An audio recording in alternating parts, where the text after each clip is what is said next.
Battleground New York City, the fight for your vote. Your front row seat to the battle for New York's next mayor. It's the old guard clinging to power, chasing a candidate they never saw coming. Every night, our experts break it down. What New Yorkers want above all else is authenticity. He's been more visible in the Hamptons this summer than he has been on the streets of New York City. We're listening to the people who matter most, you, the voters. He is the shining star. He's working very hard. And I think he would work hard for the city, too. And when the candidates sit across from us, nothing's off the table. What's your plan to make New York City feel like a safer city? S.E. Cup, that's your perception. Of course, there's a lot of crime. So what's happening right now? Let's dive in.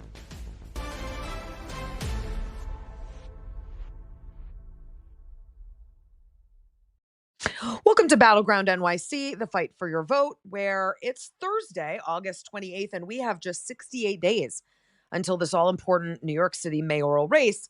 It's drawn interest from around the country. It's all anyone's talking about. That's why we're covering it 5 nights a week. And we've got it all for you right here. I'm S.E. Cup. Let's get right into it. Later in today's show, we'll discuss big picture politics and how this local race has national implications, something we've been talking a lot about.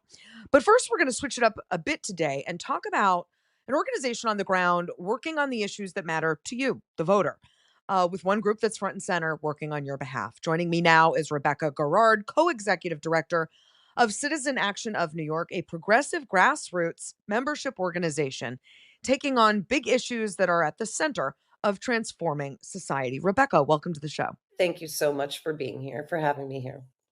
Sure. So introduce your group to our audience. What's the mission? What's the point of you guys? Yeah, Citizen Action of New York has a 41-year history, which we're very proud of. We have 7 chapters around the state, including one in New York City. And our mission is to take on the forces of racism, capitalism, through the lenses of legislative campaigns and electoral campaigns to improve the lives of everyday New Yorkers. Our base is made up of those most impacted, low-income New Yorkers in poverty, working class New Yorkers. And so any campaign, whether it's running for office or whether it's passing laws that impacts the quality of life of our members is one that we're interested in getting involved in. So give me for instance, give me an example of some of the kinds of policies or legislation that you've been involved in. Well, Citizen Action was probably the driving force behind the public campaign financing system that went into place last year at the state level. So we know we've had public campaign financing in New York City for a bit longer, but statewide, we know last year was the first year it rolled out, and that was really the brainchild and labor of love of Citizen Action for probably over a decade. We've been involved in very big minimum wage battles. We were involved in the pretrial reforms, leadership role in the pretrial reforms in 2019, as well as the enormous housing package that moved in 2019. So that is not an exhaustive list, but it's a small brag list. So what did the results from the June primary tell you about where New York voters are today? Yeah, the June primary results really match what we've been hearing on the ground, I would say, for a solid 18 months. And that is not to say that, for longer than that, we have not heard consistently when we canvass, when we door knock, when we phone bank from voters that their main concerns are bread and butter issues, right? They want to know how are they going to pay their rent. They want to know how they're going to pay their utilities.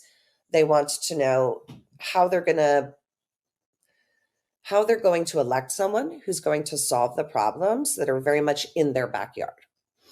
I think the difference is the volume and the specificity on that has really risen over the last 18 months. And so there's been a sharpness, a clarity, and a real clamor for people running for office to filter out the rhetoric, to filter out the sort of status quo in how they campaign and talk to people about how am I going to continue to be able to provide healthcare and for my family and access healthcare? How am I going to keep a roof over my head? And so these are the things that have really um, come into that, again, real clarity on the doors, in member meetings, on the phones. And so I think the results of June's primary really spoke to that, right? I mean, Zoran Mamdani ran a whole campaign based on how he was going to address those things, right? His entire messaging was around let's make New York City a New York that works for everyone.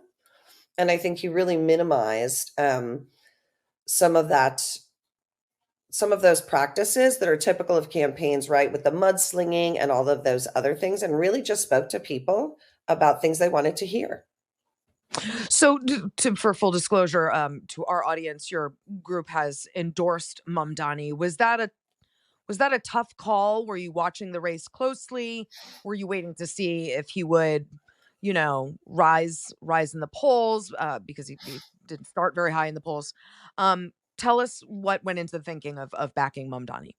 Yeah, our endorsement process, I want to know, is member led. So it is not staff driven. Our membership base in regions are the ones who define who receives endorsements. And so in that sense, it was not a hard decision at all on the part of our membership base in terms of who was speaking to them and saying the things they wanted to hear. I will note though that we did not endorse until mid-March. So, by that time, I think there were political factors that were clearer, right, than if we'd done an earlier endorsement as some other groups had done. What are your members saying about Mamdani versus the older establishment candidates that tell you he's a different kind of candidate? I think two things, right? One, there's no denying that Zoran Mamdani has a special kind of something that cannot be replicated in other candidates, right? He's enormously intelligent. He has an ability to speak to issues and speak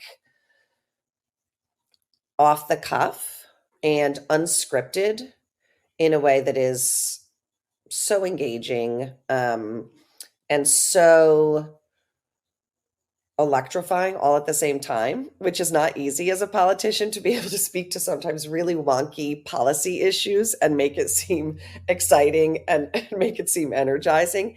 And he is able to do that in a way that is really quite unique for political figures at large, right?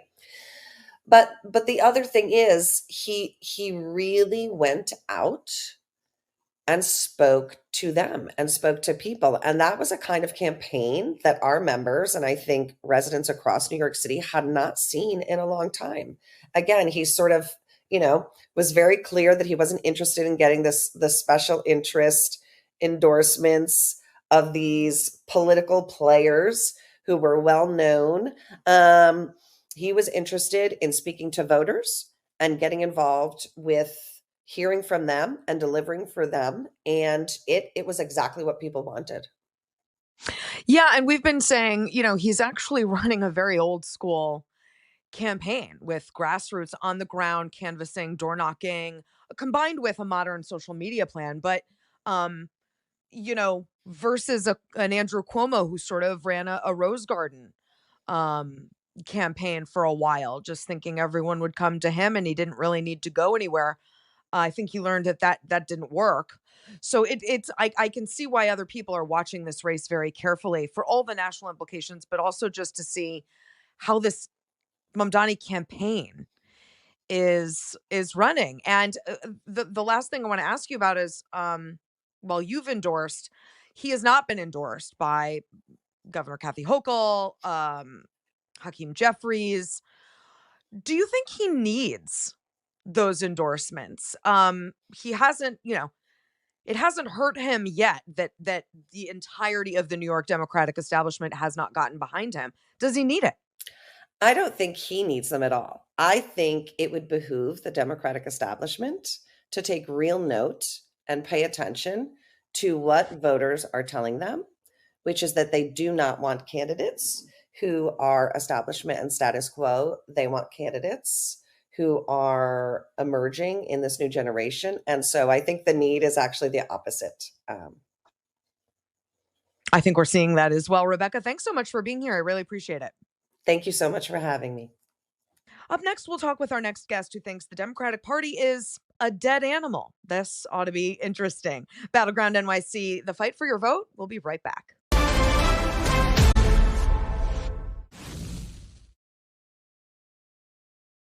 We're back with Battleground NYC, the fight for your vote, where we're laser focused on this New York City mayoral election.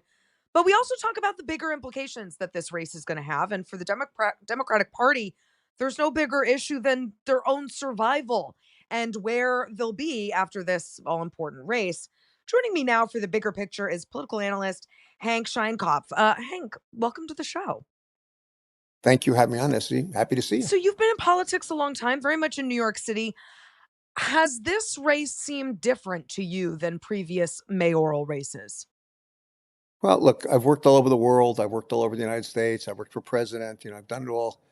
This is a very dangerous moment for the country, and people should really pay attention to it. The fact that you could have someone with no experience, 33 years old, even being thought about to run a budget of $150 billion with 100 city agencies tells you that something's amiss in the Democrat Party. The Democrat Party is in real serious trouble.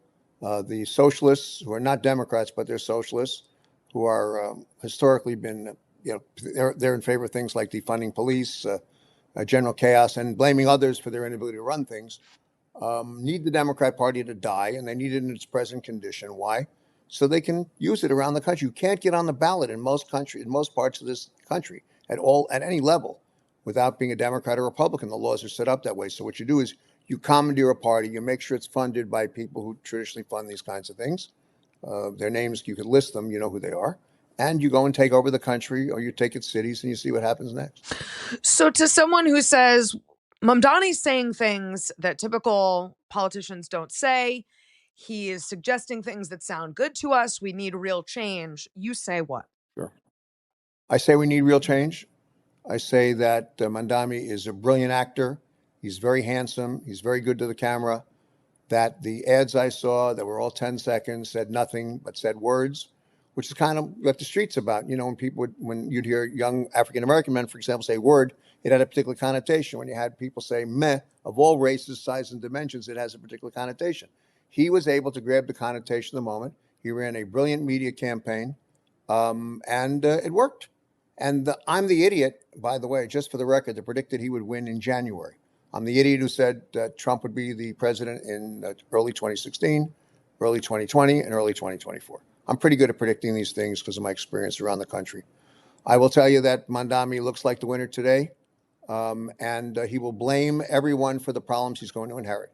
He's surrounded by a mediocre soon-to-be former New York City controller named Lander, whose investments were mediocre compared to what other public pension funds returned, who issued very few audits and who took no risks because he was interested in running for public higher office.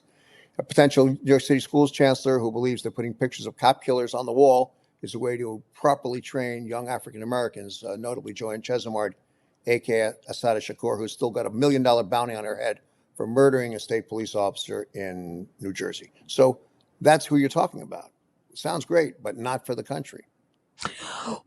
Yeah, and we've actually heard from some folks who've said voters are less concerned about whether Mamdani can enact the policies he's talking about than they are just that he's talking about them. Does he need more scrutiny? I'm really looking forward to the debates because I feel like, to your point, I don't think he's been pressed a lot on how he'd actually do some of these things and the dangers of doing some of these things. So I'm hoping that happens at the debate. Do we need to hear more from him on exactly what it will mean to decriminalize prostitution, decriminalize fare hopping, to take cops off the street and bring mental health officials to an emergency instead? I mean, these are things we should be talking more about specifically. Well, it shows, in many cases, it shows really good ideas in his case. I mean, John Lindsay, when he ran for mayor in 1965, if you go back and look at the history books, had brilliant ideas. Most of them didn't work. And when he ran for re-election, he had to do mea culpa, which is great. Dave Gartspot, may he rest in peace, calling it the second toughest job in America and saying, look, I made some errors. We had great ideas. Some of them didn't work, but I learned and I did X, Y, and Z. So, Mondami is needed because he is young and there is a generational shift going on, and people in his age block, like many others, are not prepared to wait their turn, which is kind of interesting. The seniority system in Congress, which keeps some stability in things, is now under attack. There is no seniority system in New York City politics, but I lived with reformers, worked for reformers, worked for people in the communities I grew up in, which is Hunts Point in the South Bronx, to get power. And it's not an easy thing to get, but he's had an easy road to get it. He was well funded. Probably we'll never know where the real sources of funding came from for the street operation.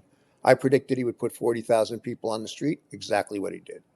The campaign itself, I said what he would do, which he was targeted. Normal political consultants target voters, definitely the usual gang of the members of the political industrial complex, I call them, because there's constant work. It doesn't matter whether you lose anymore. Somehow everybody gets rehired, but they usually target people who voted in 3 or 4 of the last elections. I said Mondami would target 0, 1s, and 2s, okay, of the last 4 elections who are going to be under 35, which is exactly what he did. The failure of New York City's campaign finance reform system, which is a disgrace because it doesn't turn out the kind of voters and the numbers of voters that we should be turning out, which is everybody in great numbers, helped him win that election.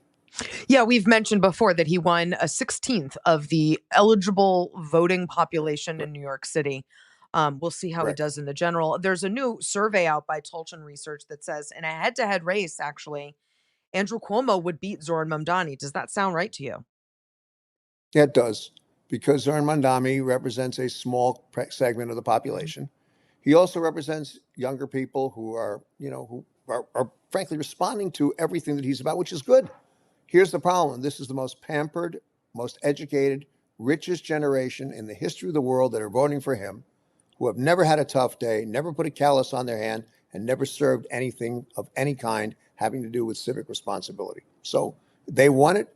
Let them have it. I can tell you now, based upon what I know, that we're going to have real fiscal problems going into 2026 and to fiscal 27, and he is not prepared to handle them at all. Hank, I've got a lot more questions for you about the future of the Democratic Party, so stay right there. In Battleground NYC, the fight for your vote. We'll be right back.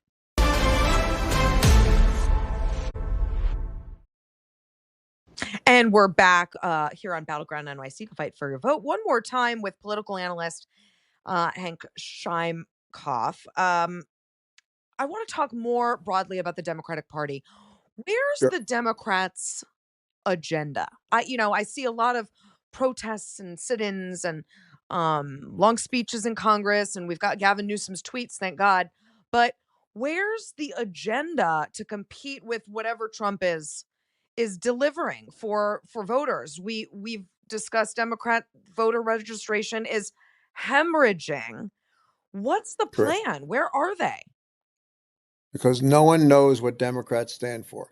I unfortunately had to speak yesterday at a wake for a friend of mine who grew up in the South Bronx. We were kids together, and terrific guy.